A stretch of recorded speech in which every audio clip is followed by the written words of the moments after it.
Hello दोस्तों, CIB के लिए एक पूरा दिन आपके पास, और सीआईबी अगर आपका एक दिन में हो जाए तो उसके लिए क्या करें। देखिए, सबसे पहले मैं वो बताता हूँ कि कौन कौन से टॉपिक आप एटलीस्ट कर लीजिए तो हो सकता है कि आपका सीआईबी का फर्स्ट पेपर एबीएम निकल जाए।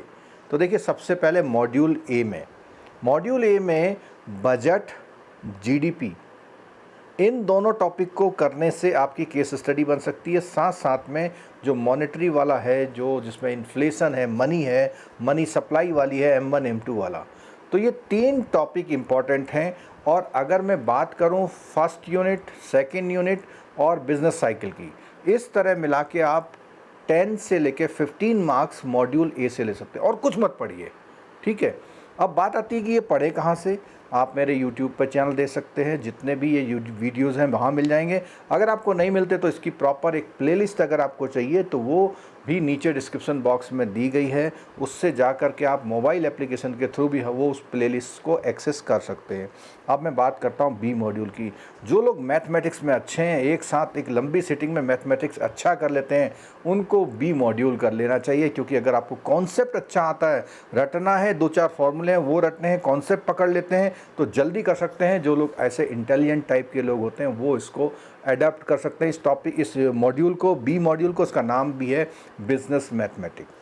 देखिए, सी मॉड्यूल, अभी इस वीक में हमने सी मॉड्यूल की लगभग सारी क्लासेस उसको पूरा कवर किया है।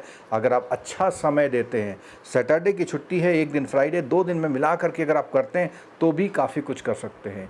अब मैं बात करता हूँ डी मॉड्यूल की। डी मॉड्यूल क्रेडिट मैनेजमेंट का, जो लोग एडवांसेस में काम करते हैं उनके लिए हेल्पफुल है। उसमें जो 3 टॉपिक मैं बता रहा हूँ आपको, सबसे पहले रेशियो एनालिसिस का टॉपिक, और दूसरा टॉपिक आता है उसमें प्रायोरिटी सेक्टर। ये 2 टॉपिक, इसके साथ साथ में एनपीए के भी न्यूमेरिकल कभी कभी एबीएम में पूछ लेता है।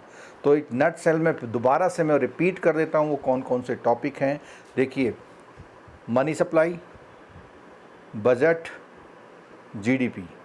सेकंड पेपर में न्यूमेरिकल कॉन्सेप्ट है। थर्ड पेपर में अगर आप बहुत समय दे रहे हैं तो ही देखिएगा, नहीं तो छोड़ दीजिएगा थर्ड मॉड्यूल में।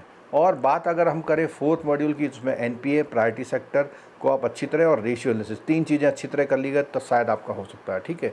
इसके बाद भी अगर आपका फर्स्ट पेपर देते हैं नहीं होता, इन एनी केस, तो आप हमारी जो लाइव क्लासेस हैं जिसके एनरोलमेंट स्टार्ट हो गए, क्योंकि जेआईबी का रिजल्ट आ चुका है, तो आप सीआईबी के नेक्स्ट बैच के लिए ऑनलाइन इंटरेक्टिव क्लासेस के लिए एनरोल कर सकते हैं। अगर आप समय ऑनलाइन क्लास नहीं लेना चाहते हैं, लेकिन सिर्फ रिकॉर्डेड लेक्चर चाहते हैं जो कि कम प्राइस पे अवेलेबल होते हैं, तो उनके भी लिंक नीचे डिस्क्रिप्शन बॉक्स में दिए हुए हैं।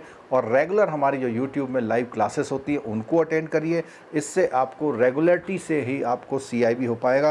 क्योंकि अगर आपने दिसंबर वाला सीआईबी नहीं किया तो हो सकता है कि जून वाला सीआईबी 5 पेपर का होगा, और वो आपके लिए बहुत ही टफ होने वाला है। इसलिए मेरी सभी से रिक्वेस्ट है कि जो 2 दिन बचे हैं, जो 1 हफ्ता बचा है और रिटेल के लिए 1 और हफ्ता बचा है, उसकी तैयारी अभी से कर लिए। हो सकता है कि आपका सीआईबी निकल जाए, लेकिन हाँ, इन दिनों में पढ़ाई बहुत जम के करिएगा, आपका सीआईबी ज़रूर निकल जाएगा। Thank you very much.